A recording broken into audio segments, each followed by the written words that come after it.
Hello friends, இன்றைக்கி சிம்பிளான ஒரு மாம்பழம் பால் சில் பாயாசம் தான் பண்ண போகிறேன். என்னென்னா இந்த மாம்பழ சீசனும் முடிய போகுது. நமக்கு ஜூன் ஜூலையில் மாம்பழ சீசனும் முடிஞ்சிடும். சரி, மாம்பழத்தை பற்றி நம்ம நல்லா இப்போ சீப்பாக இருக்கும்போது சும்மா சில்லுன்னு ஒரு பாயாசம் பண்ணலாம் தான் யோசித்தேன். அதுக்கு மெயின் என்ன, ஜவ்வரிசி ஒரு கால். அந்த ஜவ்வரிசியை ஒரு அலசடி நம்ம எந்த கப் எடுத்துக்கோ அது வந்து ஒரு 3 கப்பு நல்லா தண்ணி ஊற்றி வேக வைக்கணும். அதையும் உங்களுக்கு ஃபஸ்ட்டு காட்டிடுறேன். ஜவ்வரிசியை நல்லா கழுவிட்டேன். அந்த கழுவின ஜவ்வரிசியோட இந்த கப்புக்கு நம்ம எடுத்துருக்கோம். இதில் வந்து 3 or 4 தண்ணி ஊற்றிக்கணும். அதனால் தாராளமாக ஊற்றிக்கணும். நான் இப்போ இதில் 3 கப்பு எடுத்து வச்சுருக்கேன். இந்த பிறகு அதையும் ஊற்றிடுறேன். ஊற்றிட்டேன். இது நல்லா வேகணும். முத்து போல் நல்லா வெந்த உடனே அதை ஆஃப் பண்ணிவிட்டு அப்படியே நம்ம வடிக்கணும். அதை அப்படியே காட்டுறோம் 1 by 1. அதுக்குள்ளே அதை வேக வச்சுருவோம். அடுத்து என்னென்ன போடணும்னு சொல்லிடுறேன். அதுக்குள்ளே இப்போ 3 தான் கரெக்டாக. இந்த ஒரு கப்புக்கு 3 ஊற்றிருக்கேன். அதான் கணக்கு. நம்ம வந்து முதல்ல கொஞ்சமாக செய்வோம். நமக்கு டேஸ்ட்டாக இருந்தால் நீங்கள் நிறையா செய்யலாம். வேஸ்ட் பண்ணக்கூடாது. பார்த்தீங்கன்னா நம்ம எந்த பொருளையும். அதனால் உங்களுக்கு பிகினர்ஸ் பிள்ளைங்களுக்காக தான் நான் கொஞ்சமாக செஞ்சு காட்டுறேன். வேற ஒன்று, இது ரொம்ப ஹெல்த்தி. இதை இப்போ பாருங்கள் வச்சுட்டேன். இந்த 3 கப்பில் தண்ணி ஊற்றி வச்சாச்சு. இனிமேல் அது கொதிக்கட்டும். கொதிக்கும் போது உங்களுக்கு நான் காட்டுறேன். அதுக்குள்ளே என்னென்ன நம்ம இதில் சேர்க்குறோன்னு பார்த்துடலாம். அந்த 1 கப்பு ஜவ்வரிசிக்கு இந்த 1/4 இதில் அதே அளவில் 1/4 வந்து சுகர் எடுத்து வச்சுருக்கேன். உங்களுக்கு சுகர் வேணும்னா கண்டென்ட் மில்க் போடுங்க. ஆனால் அது வந்து உடம்புக்கெலாம் கெடுதில்லை. அதனால் நான் சேர்க்கலை. நம்ம எல்லாமே ஹெல்த்தியாக செய்யணும். வீட்டில் இருக்க பொருளை வச்சு செய்கிற மெயின் இந்த. அதனால் நான் அதை சேர்க்கலை. நமக்கு இந்த டேஸ்ட்டே போதுன்ட்டு. அப்புறம் பால் வந்து ஒரு 1/4 கப்பு காய்ச்சின பால். நீங்கள் காய்ச்சி ஆறின பால் தான். சில்லுன்னு இருக்கலாம். அதை பற்றி ஒன்றும் இல்லை அது. அப்புறம் வந்து அதுக்கு வந்து ஒரு 1/4 மாம்பழம் வேணும். அதை நம்ம தோல் சீவிடுவோம். இதில் ஒரு பாகம் தான் வேணும். அதுக்கு நம்ம தோலை சீட்டு மீதி அப்படியே கட் பண்ணிக்கலாம். நல்ல பழமாக இருந்தால் ரொம்ப சூப்பராக இருக்கும். இதுவும் நல்ல பழம், வீட்டு பழம். வீட்டிலே காய்ச்ச பழம்னு கடையில் வாங்கலை. இது ஊர்லேருந்து வந்துச்சு. சரி, அதனால செஞ்சுருவோம். நமக்கு அப்படி பழங்கள் தான் டேஸ்ட்டாக இருக்கும். அதனால சரி செஞ்சு காட்டிடுவோம். நமக்கு பெரியவங்களும் சாப்பிட்லாம், வாலிப பசங்களும் சாப்பிட்லாம், வாலிப தம்பிங்களும் சாப்பிட்லாம். சரி, அதனால் செஞ்சு காட்டால் யாராவது ஒருத்தர் கண்டிப்பாக செஞ்சு பயன்படுவாங்க தான் போடுறேன். பிடிச்சிருந்தா கண்டிப்பாக லைக் பண்ணுங்கள். இது போதும். இனிமேல் நம்ம வெட்டிடுவோம். இந்த அரை பழம் தான், இந்த ஒரு பாகம் தான் போட போகிறோம். மிக்ஸில் நைஸாக அரைச்சிக்க போகிறோம். அவ்வளோதான் இருக்கும். எவ்வளோ ஜூஸியாக இருப்பாருங்க. அதை இந்த வீட்டு பழம்ட்டு வீட்டு அப்படியே கொட்டுது ஜூஸு. அவ்வளோதான். இந்த ஒரு பீஸ் தான். இதை அரிஞ்சிடுவோம். அரிஞ்சிட்டு மிக்ஸியில் போட்டு அரைச்சிடுவோம்.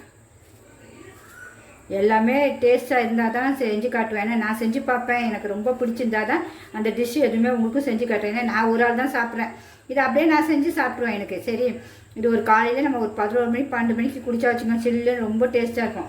சரி, நம்ம சாப்பிட்றத எல்லாருக்குமே கொஞ்சம் இன்றைக்கி யாருக்காவது ஒருத்தருக்காவது கண்டிப்பாக யூஸ் ஆகிட்டோன்னு தான் போடுறேன். வேறு ஒன்றும் இல்லை. இது யாராவது செஞ்சு பாருங்கள். ஏன்னா நிறைய பேர் நல்லா இருக்குன்னு எங்கள் சொந்தக்காரங்களே சொல்கிறாங்க. உங்கள் சமையல் பார்த்தேன், ரொம்ப நல்லா இருக்கணும். உண்மையாக ஒரு ஹாப்பியாக இருக்குது நமக்கு. அதுமாதிரி இன்னும் தெரியாதவங்களும் சொல்லணும் நமக்கு. அதுக்காக தான் இது செய்கிறது. வேறு ஒன்றும் இல்லை. அரிஞ்சாச்சு. இது கூட ஒரு ஏலக்காய் நம்ம போட்டு அரைச்சா 2 ஏலக்காய் எடுத்து வச்சுருக்கேன். நமக்கு 1 போதும். இப்போதைக்கு வேணும்னா பார்த்துக்கலாம். வறுத்தம் அரைக்கலாம், வறுக்காமையும். தண்ணி ஊற்றக்கூடாது, அரைச்சிடுவோம்.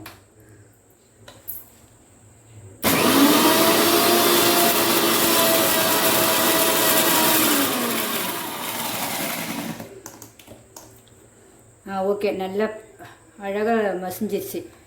சூப்பராக. இது கூட அந்த சுகரையும் போட்டுருவோம். எடுத்து வச்சுருக்க சுகரு, பால் 1/4 டம்ளர் அதையும் ஊற்றிடுவோம். ஊற்றி ஒரு அடி.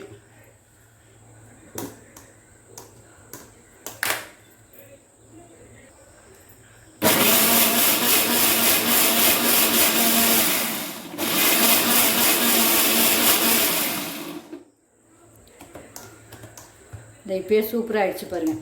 இது அப்படியே இருக்கட்டும். அதை அரைச்சி அப்படியே இருக்கட்டும். பத்தெல்லாம் ஒரு இன்னும் ஒரு 1/4 டம்ளர் நம்ம பால் ஊற்றிக்கலாம்.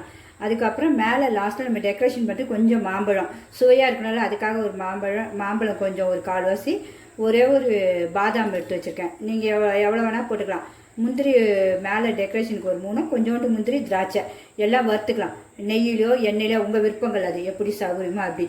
அப்புறம் அதுக்காக நம்ம இந்த ஜவ்வரிசி வேக வச்சாலும் அடுத்தது வாங்க அதை அப்படியே போய் பார்ப்போம். அது எப்படி இருக்குன்னு பார்த்துருவோம்.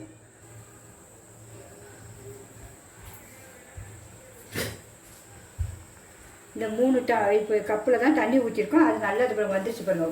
தனியாக ஒன்றுனா முத்தாக வந்துருச்சு பாருங்க. நல்லா வெந்துருச்சு. இது இனிமேல் அப்படியே நம்ம வடிச்சிடணும் அந்த தண்ணியை கீழே. ஜவ்வரிசியும் நல்லா வெந்திருக்கும். நம்ம ஆஃப் பண்ணிவிடுவோம். இதே சின்ன ஜவ்வரிசினா ரொம்ப சூப்பராக கேட்டு சின்னது இல்லை, பெருசு தான் இருந்துச்சு. இப்போ வடிச்சிடுவோம். இதை போய் ஜவ்வரிசி வந்து கண்ணாடி பார்த்துக்கு வந்துச்சு, அதுதான் பக்குவோம். இப்போ நம்ம இந்த பைப்பை திறந்துடும், ஏன்னா சூடாக ஊற்றும்போது பைப்பில் எதுவும் ஆகிடக்கூடாதுல. இந்த ஓட்ட பாத்திரத்தில் ஊற்றிடுவோம். தண்ணி கீழே போயிட வேண்டியதான் தண்ணி. அப்புறம் இதில் நம்ம வச்சு வச்சுக்கோம், ஒரு யானத்தில் அடியில் வச்சுட்டு சில்லுன்னு தண்ணி ஊற்றணும், நல்லா கழுவணும். இந்த ஜவ்வரிசியை வந்துடுச்சு பார்த்தீங்களா, சூப்பராக முத்து முத்தாக எப்படி தெரிஞ்சு பாருங்கள், நல்லா ஷைனிங்கோட சும்மா முத்துக்கள் மாதிரி தெரிஞ்சு பாருங்கள். அதுதான் பக்குவம். திருப்பி ஒரு தண்ணி ஊற்றி நல்லா கழுவிடுவோம். அவ்வளோதான். நல்லா முத்து முத்தாக இருக்கும், ஒன்றோட ஒன்று ஒட்டக்கூடாது, க்ளீனாக இருக்கணும். இந்த பாருங்கள் வந்துச்சா, அவ்வளோதான். இதை அப்படியே வச்சுருவோம். எப்படி இருக்குது பாருங்கள், முத்து மாதிரி. நான் வந்து எண்ணெய் தான் ஊற்றுறேன், நீங்கள் நெய் வேணாலும் ஊற்றிக்கிங்க, எதுனாலும் சரி. ஏன்னா சும்மா வறுக்க தான் நம்ம போகிறோம். இதை வறுத்துருவோம். நல்லா சூடாகிடுச்சு, நல்லா கோல்டன் ப்ரௌன் ஆகணும். திராட்சை வந்து நல்லா குண்டு குண்டாக வரணும். அவ்வளோதான், அதை வந்துடுச்சு. ஆஃப் பண்ணிட வேண்டியதான். இந்த எண்ணெய் நமக்கு தேவையில்லை, அதை அப்படியே எடுத்து வச்சிட வேண்டியதான் இதை ஒரு தட்டில்.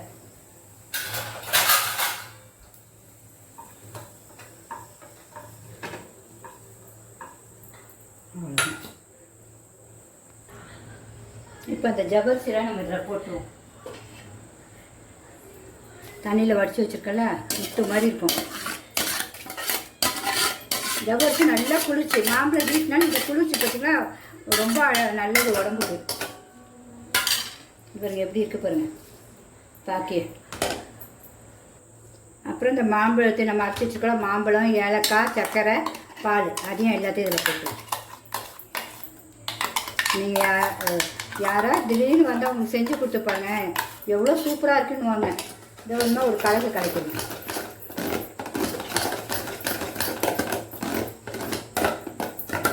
கலக்கியாச்சா. அடுத்தது நம்ம இந்த மீதி இந்த கொஞ்சோண்டு பாலையும் இதில் ஊற்றி வேஸ்ட் பண்ணக்கூடாதுல்ல இந்த மாம்பழத்தை, அதனால் இப்படி கலக்கி ஊற்றிடுவோம்.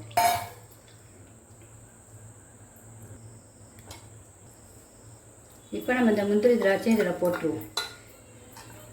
ஏலக்காய் போட்டுட்டோம் உங்களுக்கு. அடுத்தது நம்ம இந்த டெக்கரேஷன் பண்ணுறதுக்கு இது எல்லாம் இவ்வளோ தான். டேஸ்ட்டு இப்போ பார்க்குறேன் டேஸ்ட் எப்படி இருக்குன்னு. சும்மா அட்டகாசமாக இருக்குன்னு நம்ம டெக்கரேஷனோடு பார்த்துருவோம். ரொம்ப 5 நிமிஷத்தில் ஈஸியான வேலை. இது நல்லா சில்னஸ்க்காக தானே நம்ம செய்கிறோம். இது குளிர்ச்சி நமக்கு ஜவ்வரிசி, அதனால் உங்களுக்கு 2 ஐஸ் கட்டி வேணாலும் போட்டுக்கலாம். நமக்கு சில் பாயாசம் தான் இது. ஒரே ஐஸ் கட்டி நான் போடுறேன். அந்த நல்லா கொஞ்சம் நல்லா இருக்கும் சில்லுன்னு. வேறு ஒன்றும் இல்லை, வேறு லெவலில் இருக்குது.